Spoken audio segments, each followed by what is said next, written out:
ইয়াউমা তারাল মুমিনিনা ওয়াল মুমিনাতি ইয়াসআ নূরুহুম বাইনা আইদিহিম ওয়া বিআইমানিহিম বুশরাকুমুল ইয়াওম। কিয়ামতের মাঠে সর্বপ্রথম যেটা মানুষের প্রয়োজন হবে সেটা আলো।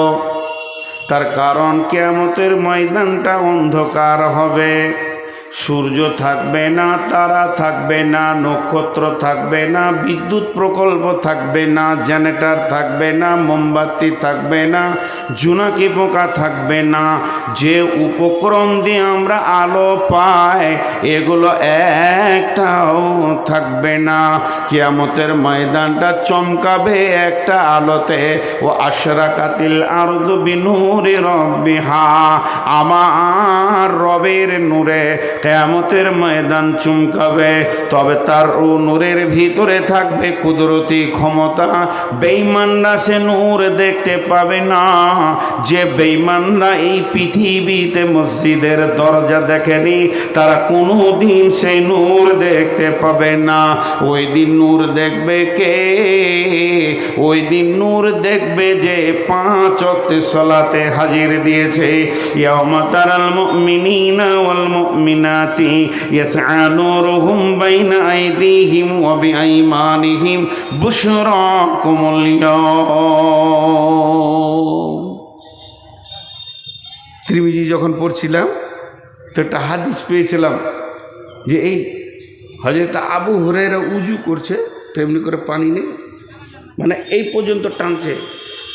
এই পর্যন্ত কোরআনে আছে ফাকসিলু উজুহাকুম ওয়া আইদিয়াকুম ইলাল মারাফিক, এই পর্যন্ত ও একটু বেশি করে টানছে।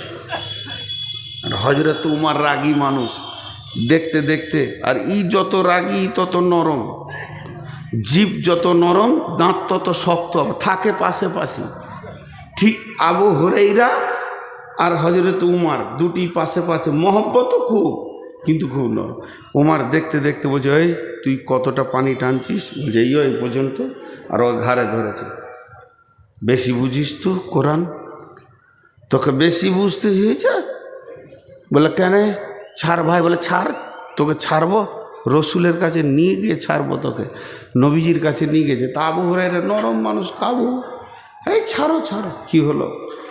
ইয়া রাসূলুল্লাহ, উজুতে হাত কতটা ধোবো? এই যে বলে এই কোনায় পর্যন্ত, মারাফিক এই কোনায় পর্যন্ত। তখন বলছি কতটা টানছে দেখেন। বলে এই পর্যন্ত। জি। নবীজি বললেন, আবু হুরায়রা তুমি কি কোনায় থেকে আরো বেশি টানছো? বলে জি হ্যাঁ। পারমিশন দিল কে? তখন আবু হুরায়রা বলছেন, দয়ার রাসূল গো, আপনি বলেছেন উজু করার কারণে উজুর জায়গাগুলো কিয়ামতের ময়দানে নূরে ঝকমক করবে। আমি সেই জন্যে উজুর পানিটা একটু আগে বাড়িয়ে নিছি, আমার নূরটা যেন আরো বেশি হয়ে যায়। আল্লাহর নবী বললেন, উমর রে ছেড়ে দাও, ওর তো উজুর নিয়ত নয়, নূর বাড়ানোর নিয়ত। উজু তো হয়েই যাবে। তাহলে উজুর পানির ভিতরে রয়েছে গুণ। যে উম্মত উজু করলো না, যে গোলাম উজু করার মতো কাজ করলো না, সে মাবুদের নূর কিয়ামতের মাঠে পাবে না, অন্ধকারে থাকবে। কিন্তু যারা নামাজ রোজা করেছে, ও আশরাকাতিল আরদু বিনূরি রাব্বিহা, আমাদের রবের নূরের তাজাল্লিতে কিয়ামতের ময়দান ঝকমক করবি। একটা মজার কথা আপনাদেরকে বলে দিই। সবাই জমা হচ্ছে এখানে, দিয়ে মাদানী ভাই বড় বড় গরু এনেছে, স্পেশাল মাল, ইনশাল্লাহ পেট ভরে খেলে ডায়রিয়া, অর্ধেক তেল অর্ধেক চর্বি। সবাই আমরা বসে গিয়েছি, কিন্তু ধানদাতা ওইদিকে লেগে আছি যে কখন ডাক পড়বে।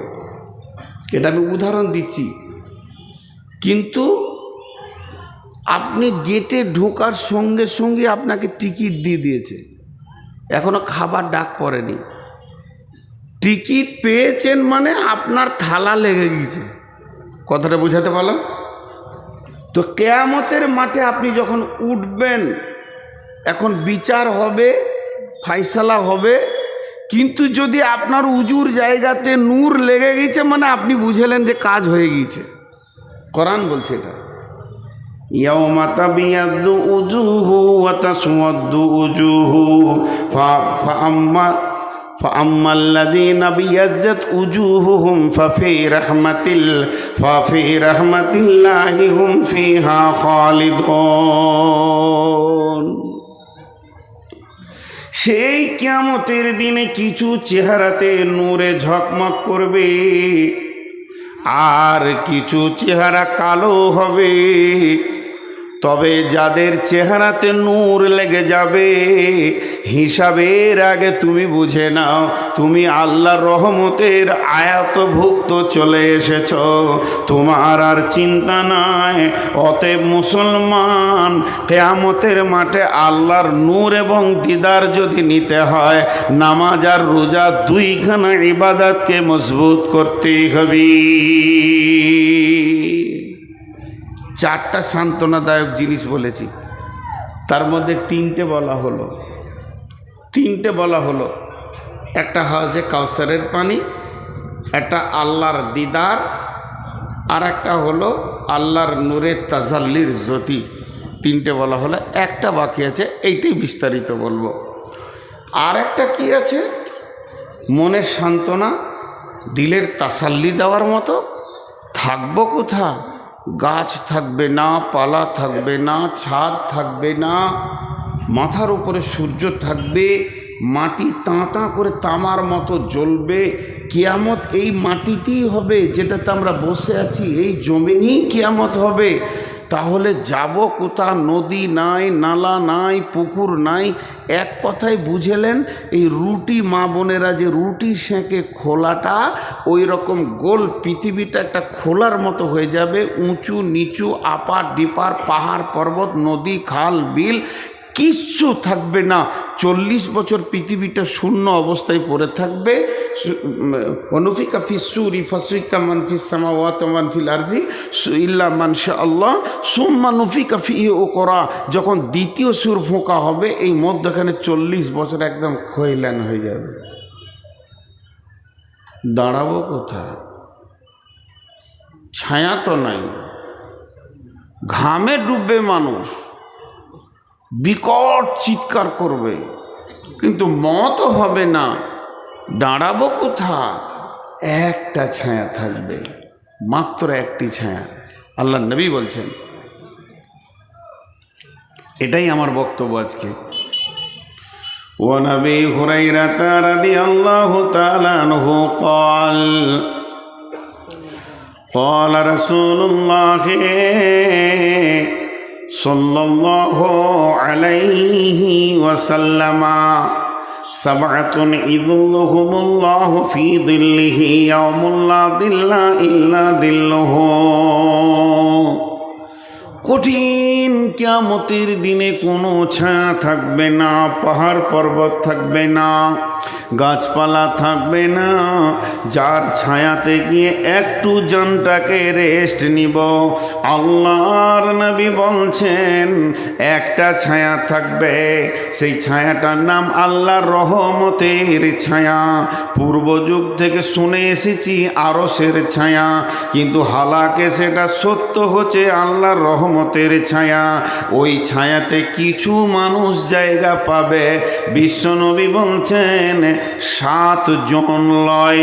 বিশ্বনবী বলছেন 7 শ্রেণীর মানুষ পৃথিবীর বুকে যারা আমল করেছে, 7 ধরনের মানুষ, তাদের ওই ছায়ার ভিতরে কোটা লেগে থাকবে। তারা নিশ্চিন্তে সেই ছায়াকে উপভোগ করবে। একে তো হাউজে কাউসারের পানি পেল, আর আল্লাহর রহমতের ছায়া পেল। মানে এখানেই জেনে নিতে হবে পৃথিবীর এসি ফেলিওর হয়ে যাবে, সেই ছায়াটা ছায়াটা কেমন হবে? এটা বৈজ্ঞানিকের তৈরি এসি যদি এত শীতল হয়, এত মনোরম হয়, মনোরঞ্জন হয়, আমার রবের ছায়াটা কত মনোরম মনোরঞ্জন হবে, কত সুন্দর হবে। সেই রবের আমার রহমতের ছায়াতে জায়গা পাবে। কে বলছেন? কে বলছেন? বিশ্ব নবী বলছেন। কে পাবে রে? 1 নম্বর তুমি এসো, 2 নম্বর তুমি এসো, 3 নম্বরে তুমি এসো, এই বলে তাদের কোটা লেগে যাবে, জায়গা পেয়ে যাবে। এই পৃথিবীর বুকে যারা 7 রকম আমল করেছে, একজনাই যে 7 রকম করেছে তা নয়, যে আমলগুলি বলা হয়েছে এই গুণ যার ভিতরে একটা থাকবে ও আরশের ছায়াতে বাস করবি।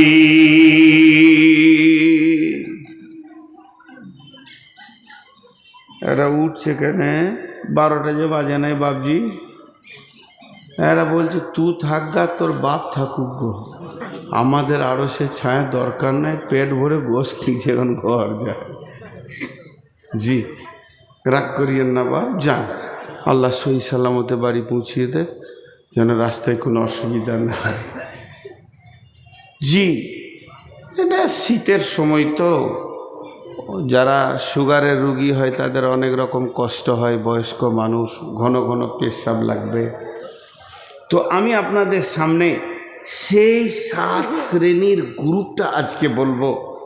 কিয়ামতের মাঠে যে সবটাই জান জ্বলে যাবে তা নয়, অনেক সান্ত্বনাদায়ক জিনিস আছে যেগুলোকে আপনাকে আমাকে গ্রহণ করে নিতে হবে। তার ক্যাপাসিটি রসুল বলে চলে গেছেন, সেটা কোন ধরনের মানুষ ওই জায়গায় স্থান পাবে। নাম্বার 1, জি ছেড়ে দিব না, আমি তো ওইটাই খুঁজছি খালি, যে কোনো বাহানায় যদি ছাড়া যায়। জি বাবজি, নাম্বার 1, ইমামুন আদিলুন। কথাটা ছোট কিন্তু কাজটা বিরাট বড়। ইমামুন আদিলুন, ন্যায় বিচার করনেওয়ালা। পৃথিবীতে যে ন্যায় বিচার করেছে ওই বিচারক যে অন্যায় বিচার করেনি, নিজের আত্মীয় পার্টির লোক, নিজের পাড়ার লোক, গ্রামের লোক এই রকম ভেবে কথা বলেনি, কঠিন কিয়ামতকে সামনে রেখে কথা বলেছে, হক কথা বলেছেন, ওই ব্যক্তিটা ওই রহমতের ছায়াতে থাকবি। জি, বিশ্বনবী মক্কা বিজয় করলেন, প্রধানমন্ত্রী হলেন। ইহুদিদের এক মেয়ে চুরি করে ধরা খেয়েছে, ফায়সালা হচ্ছে তার হাত কাটতে হবে। যখন এ ফায়সালা এসে গেল, ইহুদিরা এসে বললেন, ইয়া রাসূলুল্লাহ, আমরা এখনো ইসলাম মানিনি, কোরআন মানিনি, তবে কোরআনের বিচার কেন নেব? আমাদের বিচারটা তৌরাত থেকে করে দিতে হবে, যেহেতু আমরা তৌরাতের আওতাভুক্ত নিজের জীবন চালাচ্ছি।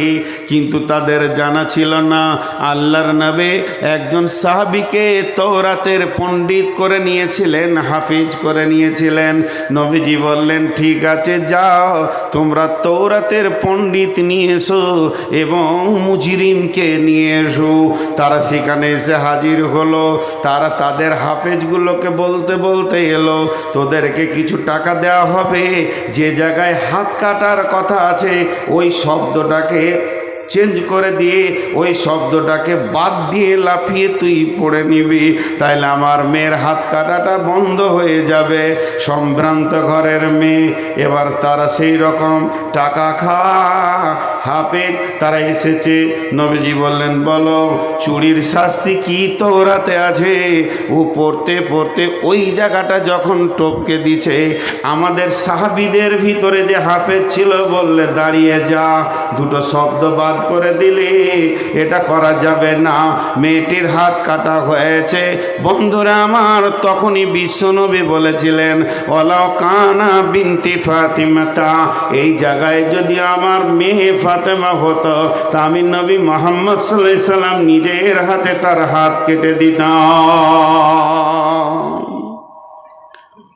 জি ভাই, এখন ন্যায় বিচার পাওয়া যাচ্ছে পৃথিবীতে? জি, আফসোসের কথা কটা বলবো। রসুল বলছেন সাদাল কাবিলাতা ফাসিকুহুম জাইমুল কাওমি আরদুলহুম ওয়া উকরিমার রাজুলু মাখাফাতাস সারহি জাহারাতিল কায়নাতু ওয়াল মাজিফু। এমন একটা জামানা আসবে রে, গায়ের নেতা হবে চোর, লম্পট, লুচ্চা, দাগাবাজ, বেঈমানেরা। বিচার করবে কে? মাতাল, লুটেরা, সুদারু, জুয়ারি। আর গোটা দুনিয়াকে লুটে মেরে পঞ্চায়েতের মাল মেরে খেয়েছে, এরাই আবার গায়ের বিচারক হবি। চলছে কি চলছে না? এতগুলো লোক চুপ করে আছে, আমাকে ডাকছে, যান যান যান। ও বিচারাকে ঘুম লাগছে, চোখ কচলছে। আর আমি বলেছি ভাই আমি শেষ, দিনও শেষ, সময়ও শেষ, আমি হার নাই, আমি শেষ। তো জি, একটা জিনিস খেয়াল করেন যে আজকে বিচার কি চলছে। আল্লাহ রসুল আফসোস করেছেন একটা বিষয়ে, দুটি বিষয় আফসোস করলেন। তো সাহাবীরা বলছেন রাসূলুল্লাহ, আপনি আফসোস করছেন দেখতে পাবেন না তার জন্য? বলছি জি না, আমি দেখতে পাবো না এর জন্য আফসোস করিনি, আমার উম্মত দেখতে পাবে এর জন্য আফসোস করছি। গায়ের লেজের মতো তাদের কাছে চাবুক থাকবে, বিচার হবে, আদালত চলবে, প্রতিদিন কোর্ট চলবে, থানা চলবে, মার চলবে, চাবুক চলবে, জেলে ভরা হবে, সেলে দেওয়া হবে। কিন্তু আফসোসের কথা এটাই, দোষী ব্যক্তি গায়ে হাওয়া দিয়ে ঘুরবে আর নির্দোষী জেলে বসে বসে মার খাবি। চলছে না? কথা বলে না? আল্লাহ কি বললেন কোরআনে? ওয়ালা তাকরাবু মালাল ইয়াতীমি ইল্লা বিল্লাতী হিয়া আহসান হাত্তা ইয়াবলুগা শুদ্দাহু ওয়াফুল কায়লা ওয়াল মিজানা লা নুকাল্লিফু নাফসান ইল্লা উসাহা ওয়া ইযা কুলতুম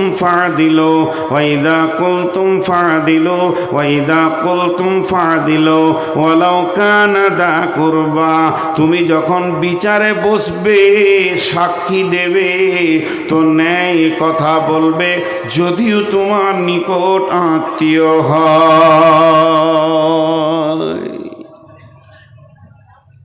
একটা ছেলে 4 চাকা গাড়িতে লাগিয়ে দিয়েছে মোটর সাইকেল, এইখানে উদাহরণ দিচ্ছি আপনাদের বরজুমলাতে।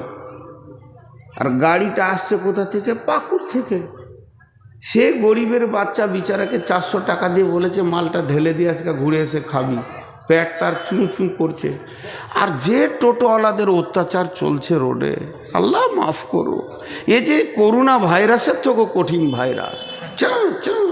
4 চাকা নিয়ে চলা যে কত কঠিন। আমি ড্রাইভারকে বলি টোটো দেখে সাবধান হবি, এলপি গাড়ি দেখে সাবধান হতে হবে না, তাদের ঠিক আছে, কিন্তু এদের কোনো ঠিক নাই। একটা প্যাসেঞ্জার দেখে নিয়েছে, ভ্রম করে ব্রেক করে দিলে, ওই বাড়ি থেকে আসছে, ও এইখান থেকে ব্রেক মেরে এমনি করছে, যাবে নাকি? তার মানে যে চেপে আছে সেই ইন্নালিল্লাহ পড়ছে, জানাজা পাবে না। এদের যা চরিত্র আর কি। তো ন্যায় বিচারের ব্যাপারে আমি আপনাদের সামনে যেটা বলছি, যে একটা গাড়িকে টোটোতে লাগিয়ে দিয়েছে, এলপি গাড়িতে। দোষ টোটোওয়ালার, অন্যায়ের, বেলাইনে ছিল। ওটা বড় গাড়ি একটু লেগেছে, তো এর একটা চাকা চলে গিয়েছে, ভেঙে গিয়েছে। এখন ওকে কলার ধরে নেমিয়ে মারছে, চলছে মার। ও মারতে মারতে ওর বন্ধু এসে বলছে তাহলে আমিও অনেকদিন মাস্তানি দেখাইনি, তো চুলটা হিলিয়ে দিয়ে ও মারলে। এখন মানে বর্তমান যুবকদের একটা ভাইরাস, লম্বা চুল আর খালি মাথাটা এমনি করছে, আর হাতটা খালি এমনি করছে, হাতটা খালি এমনি করছে। আজকে টোটোতে এলাম 53 থেকে 54 বার খালি এইখানে আস্তে আস্তে হাতটা এমনি করছে। আমি তুমি খুব কষ্টে আছো বলো, আজাব চলছে তোমার। হ্যাঁ, তো চুলের উপরে এবারে এই মার ধর করে ওকে করে দিলে। কিন্তু একদিন ন্যায় বিচার হবে। তো এবার বিচার চলছে, টোটোওয়ালা জোরে গলা বলছে, তুই কী ভেবেছিস? কিন্তু আসলে গাড়িটা ছিল কোম্পানির, টোটোওয়ালাকে খবর নাই। যখন ওর ড্রাইভারের নাক দিয়ে রক্ত আর রক্ত ভিডিও কল করে দেখিয়েছে, কোম্পানির মাথা গরম। ওদের ইন্স্যুরেন্স করা থাকে 23 লক্ষ, 40 লক্ষ, 5 কোটি, 15 কোটি, 16 কোটি। জি, শিল্প ব্যাংকে শুধু অ্যাকাউন্ট খুলতে গেলে 10 কোটি টাকা লাগে, অ্যাকাউন্ট খুলতে, রানিং করতে। তো সেই রকম তারা বড় কোম্পানি, মনে রাগ হয়েছে, 4খানা কেস ঢুকেছে। মাল লুট, টাকা পয়সা লুট, মাল নষ্ট, 13 লক্ষ টাকার মাল ক্ষতি দিয়ে দিয়েছে। 4খানা কেস একদম কলকাতায় মেরেছে, লালবাজারে। ওখান থেকে খবর আসছে লালগোলায়, আসামি তুলো। রাত 3টের সময় পুলিশ এসে টোটোওয়ালার ঘর ঘেরে টেনে বার করছে। কি হলো? বলে এতগুলা কেস আছে, চোর। ঠান্ডা মানে ওর গোষ্ঠী পর্যন্ত ঠান্ডা। অঙ্ক করে 3 লাখ টাকার ঘর বাড়ি নাই, কিন্তু মাস্তানি করেছে। বহু ঘটনা এরকম ঘটেছে, চটপট করে তার ঘরে হাত দিতে যেন না। দিয়ে যখন ওকে থানাতে বসানো হয়েছে, মন দিয়ে শুনবেন, একদিন ও তো বসিয়ে আছে, থানা বড়বাবু যে বসলো, একদিকে এসপি, একদিকে ডিএম, একদিকে এসডিও, আর একদিকে আরও কিছু কোম্পানির লোক, বিরাট টিম নেমে গেছে। ওকে তখন বলছে, তুই লাগিয়েছিলি না গাড়িটা লাগিয়েছিল? তখন গলার ভিতর থেকে আস্তি করে কেন বলছিস? তুই সেই দিনে কেমন করছিলি? যেদিন মেরেছিলি সেই দিন তোর গলার সাউন্ডটা কেমন ছিল, আজকে কেন হালকা হয়ে গেল? আদালতের মাঝে পড়েছো, সৈন্যের মাঝে আছো, এখন তোমার সমস্ত আম শুকিয়ে চূড় হয়ে গেছে। এখন তুমি আর আমলাও, তোমার নাম আমচুর। টেনেও সোজা করা যেছে না। বড়বাবু বলছে, গলা ঝেড়ে কথা বল, পানি খা। বলছে, স্যার ভুল হয়ে গেছে, চলবে না। তো আমার আল্লাহ বলছে, আমি জিভটাকে রেখেছি 32টা সৈন্যের মধ্যখানে। 2টি সিবিআই কাস্টম তার ওপরে আছে, 2টা সিআইডি রয়েছে, এই দিকে 2টা কাস্টম অফিস তাকে ঘিরে রেখেছে। মাথাটা হলো গোটা বডির আদালত। এতগুলোর ভিতরে যেদিকে তুই কথা বলিস, এটাই হলো তোর কথার জায়গা। আল্লাহ বলছেন, ওয়াইদা কুলতুম, যখন তুই কথা বলবে, ফাদিল, ইনসাফ করে কথা বলবে। তোর বডিটি আমার সিআইডি কাজ করছে। ফাদিল ওয়ালাউ কানা দা কুরবা, যদিও সে নিকট আত্মীয় হয়। বাদশাহ নিজে হরিণ শিকার করতে গিয়েছে, এইরকম করে তীর ধরেছে, একবারে ফলা তীর। হরিণকে পাবে তো আর ওখার দুনিয়া থেকে বেঁচে থাকতে হবে না। আর যেই তীর ছেড়েছে, হরিণটা তরফ করে লাফিয়ে উঠেছে, আর লক্ষ্যভ্রষ্ট হয়ে পায়ের তলা দিয়ে সেই তীর। নদীর ধারে এক বুড়ি এমনি করে কাপড় সাফ করছিল, আর ওর একমাত্র বিধবা মেয়ে বাচ্চাটা দাঁড়িয়েছিল, কানে পড়ে স্পট হয়ে গেল। কাজীর কাছে বিচার চলে গেল। বাদশাহ নিজে মেরেছে, দেশের বাদশাহ মেরেছে, আর বিচার গেছে কাজীর কাছে। আজকে শুক্রবার, রবিবার বিকাল 3টে ফাইসালা হবে। বাদশাকে এনে হাজির করা হলো। বাদশার সিংহাসনে নাই, কাঠগোড়ায় দাঁড়িয়ে আছে। বুড়ি দাঁড়িয়ে আছে, দাফন কাফন হয়ে গেছে। একদিকে স্বামী হারিয়েছে, এবার সন্তান হারালো, যার মুখ পানে তাকিয়ে দুনিয়ার আলো দেখছিল। বাদশাহ তীর হাতে করে গিয়েছে, কাজী বিচার দিচ্ছে। বাদশাহ বলে, বলুন, তুমি মেরেছো? বলে, হ্যাঁ স্যার, ইচ্ছা করে নয়, তবে লক্ষ্যভ্রষ্ট হয়ে গিয়েছিল। হরিণটা চলে গেল। গিয়ে নদীর ধারে ঘাটে উনি কাপড় সাফ করছেন, ওর বাচ্চার কানে লেগেছে তীর, স্পট হয়ে গেছে। বাদশাহ এবার ফাইসালা দিচ্ছে, জাল্লাদ, আমার আল্লাহর ফাইসালা, কতলের পরিবর্তে কতল। তুমি হরিণ মারবে না বাঘ মারবে তোমার ব্যাপার, কিন্তু তোমাকে ডানে বামে দেখতে হতো। যদি তীর লক্ষ্যভ্রষ্ট হয়, তাহলে তীর কোথা গিয়ে পৌঁছাতে পারে। তুমি নিশা মতো, পাগলার মতো হরিণের নিশাই মেরে দিয়েছ। অতএব হে জাল্লাদ, তুমি ওই বাদশার গর্দনকে উড়িয়ে দাও। বাদশা তীর তাকে ধরলো, ধরে এইভাবে টান দিয়ে নিশান করে কাজীকে বলছে, কাজী রে, আজকেও আমি তীরটা এনেছিলাম, যদি আমার পানে মুখ পানে তাকিয়ে তুমি অন্যায় বিচার করতে, আর একটা মার্ডার আমি করতাম। কারণ আমি তীর হাতে করে কাঠগড়ায় উঠেছি, এই জন্যে অন্যায় বিচার আমি দেশে মেনে নিতে পারবো না। আমার গর্দন চলে যাক, কিন্তু ন্যায় বিচার হয়ে যাক। বুড়ি তখন এই কাঠগড়া থেকে কাঁদতে শুরু করেছে, কাজী সাহেব, এটা তো আমার মুজরিম, আমি যদি মাফ করে দিই বাদশাকে আপনি কি করবেন? বলে, আপনি মাফ করলে মাফ হবে। কাজী সাহেব, আমি ওকেই মাফ করে দিলাম, একটা সন্তান হারিয়েছি, এটার মায়ের কোল যেন আর খালি না হয়। বাদশা ধরে এসে বুড়িকে জড়িয়ে ধরে বলছে, মা, তোমার যে সন্তান মাটিতে শুয়ে গেছে, ওটাকে আমাকেই মনে করে নিয়ে তুমি আমার কাছে বাকি জীবনটা কাটিয়ে নাও। আল্লাহ বলছে, আরও সে নিচে ছায়া নিবি। আজকে একবার বিচারে বসে দেখবেন, কেন বিচার শুনতেই বিরক্ত লাগবে, বিচার শুনতেই বিরক্ত লাগবে। হ্যাঁ, একটা সাইকেলে অ্যাক্সিডেন্ট হয়েছে, মোটর সাইকেলের সাথে কাদা ছিল, কাদাতে স্লিপ করে গিয়েছে মোটর সাইকেলটা, সাইকেলের উপরে পড়ে গিয়েছে, সাইকেলটা ভেঙে গিয়েছে। মোটর সাইকেলওয়ালাও তৃণমূল, সাইকেলওয়ালাও তৃণমূল, কিন্তু যার ঘরের সামনে কাদা সে সিপিএম। বিচার হচ্ছে, ও কাদা করেছিল কেন, টাকা ওকেই 10,000 লাগবে। সে বিচারা জানের ভয়ে 10,000 টাকা দিয়ে খালাস পেল। আমাদের এখানে সব জজ বসে আছে, যতগুলো বসে আছে জজ। হ্যাঁ, যে কাদার ধারে বসে 1 পয়সা দিচ্ছে না। জি, শুধু ন্যায় বিচার নিয়ে কথা বললে অনেক কথা চলে আসে। নাম্বার 2 নম্বরটাকে যা ওই আরশের ছায়াতে থাকবে, সেই 2 নম্বরটা হলো ওয়াশাবুন নাসা ফি ইবাদাতিল্লাহি তাআলা। ওই যুবক, ওই যুবতী যে যৌবন কালটা আল্লাহকে দিয়ে দিয়েছে, আল্লাহর প্রেমে ব্যয় করেছে। যুবতীকে যেখানে যৌবন ক্ষয় করতে বলেছে ওখানেই ক্ষয় করেছে, আর যুবকরাও ওই জায়গায় যৌবনকে কাটিয়েছে। যুবকের যৌবনে 2টি ডিউটি, আর যুবতীদের যৌবনে 1টা ডিউটি। যুবতীদের যৌবন, যুবকের যৌবনে পুরুষের যৌবন কাল 2টি কাজ করবে। একটা কাজ করবে কে, সে ইনকাম করবে, যেখানেই থাকবে হাজুরে হালাল পয়সা নিয়ে সে জমা করবে। আল্লাহ বলেছেন, ফাইদা কুদিয়াতিস সালাতু ফান্তাশিরু ফিল আরদি ওয়াবতাগু মিন ফাদলিল্লাহি ওয়াযকুরুল্লাহা কাসীরান লাআল্লাকুম তুফলিহুন।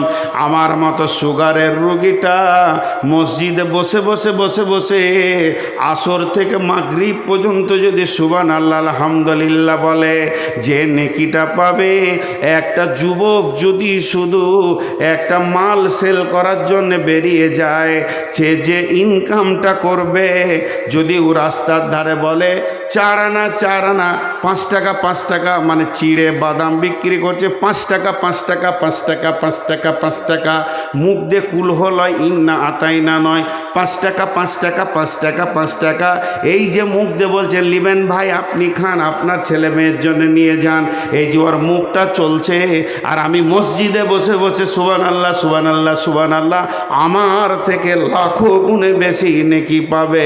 তসবিহ করাটা হলো সুন্নত নফল, কিন্তু হালাল উপার্জন করা হচ্ছে ফরজ, এটা কোরআনের হুকুম। ফরজে আইন। হে যুবক, তুমি যৌবনকালে ইনকাম করবে, আর কি করবে যৌবনকালে?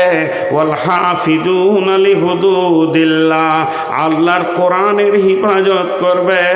যেখানেই শুনতে পাবে কোরআনের বিরুদ্ধে কাজ চলছে, জান দিব না হলে জান নিয়ে নিব।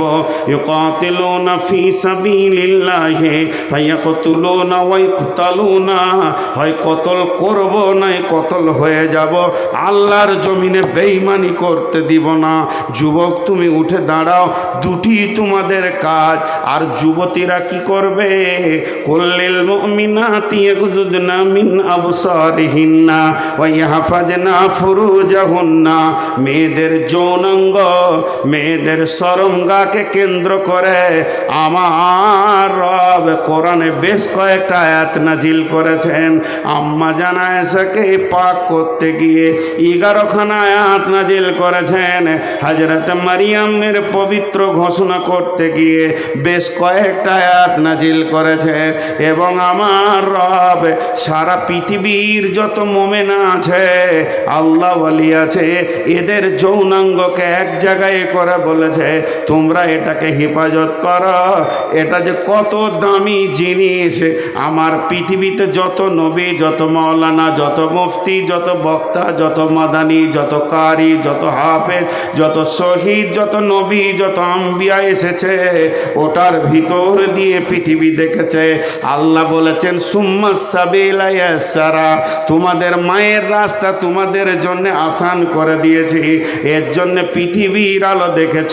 হে আমার মায়ের দল, লুচ্চাদের পাল্লায় পড়ে তুমি এত দামি জিনিসটাকে নষ্ট করে দিও না। আল্লাহ তাবারাক ওয়া তাআলা বিশ্ব যুবতীর জন্য একটা বাটখারা রেখেছেন হযরতে মারিয়াম, তাকে নবুয়তি টাইটেল দিয়েছেন আলাইহাস সালাম।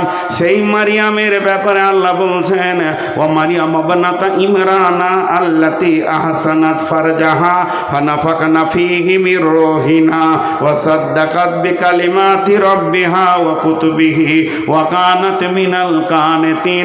বিশ্ব যুবতীর দল রে, তোমরা মারিয়ামকে দেখে লক্ষ্য করে পা ফেলো। সে তার শরমগা এবং গোটা বডিটার এমনই হিফাজত করেছিল। আমি রব তার ভিতর থেকে দামি গোলামকে নিলাম এবং মা বেটাকে কিতাব দিয়ে ধন্য করলাম। আজ যদি কোনো যুবতী বুকে হাত দিয়ে সতীত্বের গ্যারেন্টি দিতে পারে, শুধু যৌনাঙ্গ নয়, তার দাঁতের হাসিতে, চোখের চাওয়ানিতে কোনো পুরুষ যেন, হালাল পুরুষ যার সঙ্গে বিয়ে হালাল আছে, সে যেন আনন্দ না পেয়ে যায়। যদি তা পেয়ে যায়, মা তুমি বিক্রি হয়ে গেলে, তোমার দেহে আর কোনো মূল্য থাকলো না। এর জন্যে যুবতীদের একটাই ডিউটি, সে শরমগায়ের হেফাজত করবে। আর পুরুষরা দুইটি ডিউটি করবে, একদিকে ইনকাম করে সংসার চালাবে, অন্যদিকে দিনের হেফাজত করবে। আমার নবী বলছেন ওয়াশাবুন নাসা ফি ইবাদাতিল্লাহ, ওই যুবক যুবতী আল্লাহর রহমতের ছায়াতে কোটা লেগে যাবে, যার যৌবনকাল আল্লাহর হুকুমের ওপরে চলেছে। আর 15 মিনিট পানি খায় আর একবার।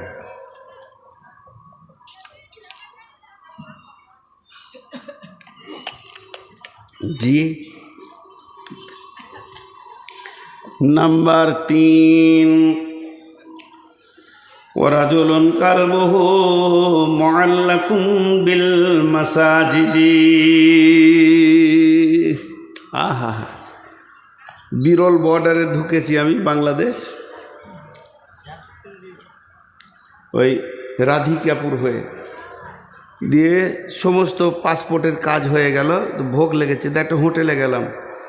তো বলছে কি খাবেন? আমি বললাম ছোটো মাছ আছে। আমরা বলি ছোটো মাছ, ওরা বলে গুঁড়া মাছ। তো গুঁড়া মাছ আছে, তোলা আছে, দাও 1 প্লেট, দুজন আছি আমরা, 2 প্লেট দাও। তো আলুর সঙ্গে রান্না করেছে। তো টোটালটা যদি 200 গ্রাম ওজন হয়, যে তরকারিটা দিয়েছে 100 গ্রাম ওজন হবে, তো মোটামুটি 100 গ্রামে 98 গ্রাম আলু আর 2 গ্রাম মাছ। তা আমি হোটেলওয়ালাকে বলছি মাছে আলু না আলুতে মাছ, আপনি হিসাব করেন। বলছে হুজুর আপনাকে তো পারা যাবে না। বলে না, মাছে আলু হতে পারে, 1-2টা আলু দিলেন, কিন্তু আপনি আলুতে মাছ দিয়েছেন। আমি তো আলু চাইনি ভাই, আমি মাছ চেয়েছি, আপনি দাম নেবেন। জি, 1 লিটার দুধে 9 লিটার পানি তাহলে দুধে পানি না পানিতে দুধ? পানিতে দুধ। আর 9 লিটার দুধে যদি 1 লিটার পানি, তাহলে দুধে পানি। তো আমাদের জীবনটা হবে মসজিদওয়ালা দুনিয়া, কিন্তু হয়ে গেছে দুনিয়াওয়ালা মসজিদ। মসজিদে ঢুকছি আধা ঘন্টার মধ্যে 30 মিনিট, প্রতি মিনিটে 60টা সেকেন্ড আছে। 5 মিনিট আল্লাহকে মনে পড়ছে, বাকি 29 মিনিট 55 সেকেন্ড দুনিয়াতে মনটা পড়ে আছে। তাহলে মসজিদটা দুনিয়াওয়ালা মসজিদ হলো। আর আমার রসুল বলছে তোমার দুনিয়াটা মসজিদওয়ালা হয়ে যাক। তুমি মাঠে কাজ করবে কিন্তু তোমার দিল পড়ে থাকবে মসজিদে। তুমি মার্কেটে থাকবে, হঠাৎ চমকে উঠবে, কিরে বাবা আজান হলো নাকি? খরিদ্দারের সঙ্গে কথা বলছি, আজান হলো না কিরে বাবা, মসজিদ যেতে হবে। হ্যাঁ, এমন মার কাজ, ধান কাটো, ধান নিয়ে চলো, ধান বও। সারাদিন যেন শ্বাস ফেলার সময় নাই। ভোরবেলায় বেরিয়ে গেছি, জোহরের আজান শুনে মাঠি নামাজ সেরে নিয়েছি, সালাম ফিরে আবার কাজে লাগ, চল। বাড়ি থেকে খাবার গেল, খেয়ে নিলাম। আসরের সময় ধানগুলো গোছিয়ে সন্ধ্যার সময় বাড়ি এসে যেই মাগরিব ডুবো হয়ে গেছে, আজান শুনলাম। আর বাড়িতে মন টিকছে না, দিল যেন মসজিদ যেন দিলকে ছিঁড়ে লিছে। মসজিদ রে, তোকে জোহরে দেখিনি, আসরে দেখিনি, এখন মাগরিবে না দেখে আর থাকতে পারবো না। মসজিদে যদি দিলটা টাঙা থাকে আর বডিটা যদি দুনিয়াতে ঘুরে বেড়ায়, আপনার কাজগুলো নামাজেই গণ্য হয়ে যাবে। কারণ আপনি নামাজি রত রয়েছেন, শুধু ছুটি নিয়ে দুনিয়া করতে গেছেন। অতএব বন্ধুরে, আল্লাহর নবী বলছেন ওয়ারাদুলুন কালবুহু মুআল্লাকুন বিল মাসাজিদে, ওই লোক যার অন্তরটা মসজিদে টাঙা আছে। হাজি, আমরা ইমামকে মসজিদকে মসজিদ সাফ করার ব্যাপারে হুকুম করি না? এটা খুব নেকেট। অনেক বক্তা দেখায়, আমি দেখাচ্ছি না, এটা নোংরা। কেন আমি আল্লাহর ঘর সাফ করব? আমার হাত দিয়ে করব? বেদাতি পীর আছে আমাদের এলাকায়, তোর নামটা আর করছি না। তো ও পীর জীবিত পীর এখনো বেঁচে আছে, দুটো আছে একই গ্রামে, একটা মরেছে, একটা আছে। তো আমার দিল চাইলো যে ওকে একদিন দেখা করি। ওই এলাকায় থাকতাম আমি, একটা মাদ্রাসায়। তো ভদ্রলোক এত হার্ড আরবি জানে, আবার ইঞ্জিনিয়ার, ইংল্যান্ড থেকে পাস করা ইঞ্জিনিয়ার, পীর ইংল্যান্ড থেকে পাস করা ইঞ্জিনিয়ার, আর এত হার্ড আরবি জানে যে ও আরবি বলবে তার আপনি ডিকশনারি ছাড়া তর্জমা করতে পারবেন না। ভদ্রলোক এত শিক্ষিত, কিন্তু ওই এহরামের মতো একটা কাপড় নিচে পরে আছে আর একটা গায়ে দিয়ে আছে। ওর একটা মুরিদকে বললাম, তোর পীরকে দেখাবি না একবার? বলে চলেন, নিয়ে গেল। তো আমি মসজিদের দরজায় দাঁড়িয়ে আছি, ঘন ঘড়ি দেখছি, মানে 40 মিনিট পরেই আমার বাস, 40 মিনিট পরেই বাস। বলছে আপনি দাঁড়ান, আমি পীর সাহেবকে ডেকে আনি। ভিতরে গেল, তো দেখছি ওইরকম এহরাম হালাতে আসছে, কিন্তু মাথা ঢাকা মেয়েদের মতো, এইদিকে ঘুরিয়ে নিয়েছে। তো চুলটা দেখার আমার খুব শখ ছিল, শুনেছি ওর চুল নাকি 2 হাত, কিন্তু দেখতেই পেলাম না। তো দেখার খুব শখ ছিল, টেনে তো খুলতেও পারছি না। তো অনেক উঁচু শিক্ষিত মানুষ, সে খবর আমি জানি। উনি আসলেন, আমি বলছি না যে এটা ভালো কাজের লাইন। তো এসে আমি এক হাতে মুসাফা করলাম, উনি এক হাতে মুসাফা করলেন। আসসালামু আলাইকুম। ওয়ালাইকুম আসসালাম। কী বাবা নূর মোহাম্মদ? আমার নামটা আগে থেকেই জানে, বা ও বলেছে ওর মুরিদ। আমি অনেক দিন থেকে ভাবছি হয়তো তুমি একবার দেখা করবে, তো এতদিন পরে এলে। আমার সাথে ওর বয়স আসমান জমিন পার্থক্য, উনি মুরব্বী। তো বলে জি হে, আমি দাঁড়িয়ে আছি। তো চট করে মসজিদে উঠি, একটা মসজিদের মুসল্লাকে এনে আমাকে বলছে বসো, আর ঝাঁটাটা নিয়ে মসজিদ ঝাঁট দিতে শুরু করলো।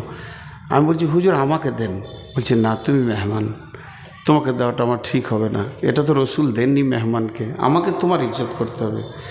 আমাকে তুমি বলছে বয়স হিসেবে। বসলাম, আমি বললাম প্রথমেই বেয়াদবি মাফ করবেন, আমার গাড়ি আর 40 মিনিট, অল্প সময় দিব, কিছু আমাকে বলেন। তো কথা শুরু করলো যে আজকের দিনে এখন তোমার সঙ্গে আমার দেখা হবে এবং অল্প সময় টাইম দেবে, আমার কিছু মনে করার নাই, এটা ফয়সালা আসমান থেকে এসেছে, আল্লাহর ফয়সালা। তো মা বাপের সঙ্গে ভালো ব্যবহার করবে, প্রতিবেশীর সঙ্গে ভালো ব্যবহার করবে, আল্লাহ রসুলের সুন্নতের পাবান্দির ওপরে জীবন কাটাবে, ফরজ হুকুম ছেড়ে দিও না। আল্লাহ তোমাকে ঠিক কামিয়াবের জায়গায় পৌঁছাবে। এই কথা বলে তারপর আমি চলে আসলাম। ওর সঙ্গে আর আমার দেখা নাই। তো ওর কাছ থেকে এই ইলমগুলো পেয়েছিলাম ওর মুরিদের কাছ থেকে, শরীয়ত, তরিকত, হাকিকাত, মারিফাত, তান্ত্রিক, তামাসিক, যান্ত্রিক, রাজসিক, এই রুটের লাইনে যে কথাগুলো ওখান থেকে উদ্ধার করেছিলাম অনেক। তো খুব নোংরা জায়গা আছে ওখানটা, খুব নোংরা আছে। আপনারা শুনে ভালো মনে করলেন খুব নোংরা আছে, কিন্তু আমি এই কথা বলতে বলতে এত দূর এলাম কেন, যে একটা আন্তর্জাতিক পাস করা ইঞ্জিনিয়ার, ও পীর হোক আর না হোক, এটা তো পাস করে এসছে ইঞ্জিনিয়ার, মসজিদে উঠি প্রথমে ঝাঁটাটা হাতে করে ঝাঁট দিতে লাগলো, কারণ ওর হৃদয়ে মসজিদের মহব্বত আছে। আর আমরা মসজিদে ঢুকে খক থু, এবার জানলাতে লম্বা হয়ে ঝুলছে, সে ঝুলছে তো ঝুলছে, ওটা ওর সাফ করারই কোনো নিয়তি নেই, অথচ এটা আল্লাহর ঘর। আর মা বোনেরা গোটা ঘরে যেটা ঝাড়ু দিয়ে জমা হবে মাল, ওটা নিয়ে যে মসজিদের পাশে ঢেলে দিলে, মসজিদকে নোংরা করে রেখেছে। মসজিদ এত সুন্দর হয়ে থাকবে, আপনার একটা বাড়ি, আমার একটা বাড়ি, আপনার একটা বাড়ি, ইনার একটা বাড়ি, ওনার একটা বাড়ি, গোটা গ্রামে 300 জনের 300টা বাড়ি, আর 300 জনের একটা বাড়ি। তাহলে বলেন ওখানে ময়লা থাকে কি? 300 জন যদি নিয়ত করে আল্লাহর ঘরে ঝুল হতে দিব না, আল্লাহর ঘরে ভিতর কেন বাইরে তো দাগ লাগতে দিব না, একটু ময়লা লাগতে দিব না, আমি সুন্দর করে ঝেড়ে দিব। আল্লাহর নবী বলছেন, ওয়ারাদুলুন কালবুহু মুআল্লাকুন বিল মাসাজিদি ফিল মাসাজিদি, ওই লোক আরশের ছায়াতে থাকবে, রহমতের ছায়াতে থাকবে, যার হৃদয়ে মসজিদের মহব্বত আছে। হ্যাঁ, শোনো শোনো ইয়া ইলাহি, শোনো আমার মোনাজাত। জি, তুমি মসজিদেরই ঝাড়ু বারদার করো আমারে হাত। আজকে সকলে একটা নিয়ত করি, যখনই সময় পাবো মসজিদ পরিষ্কার করবো ইনশাআল্লাহ। আর আজ থেকে 5 ওয়াক্তের নামাজ ছাড়বো না ইনশাআল্লাহ।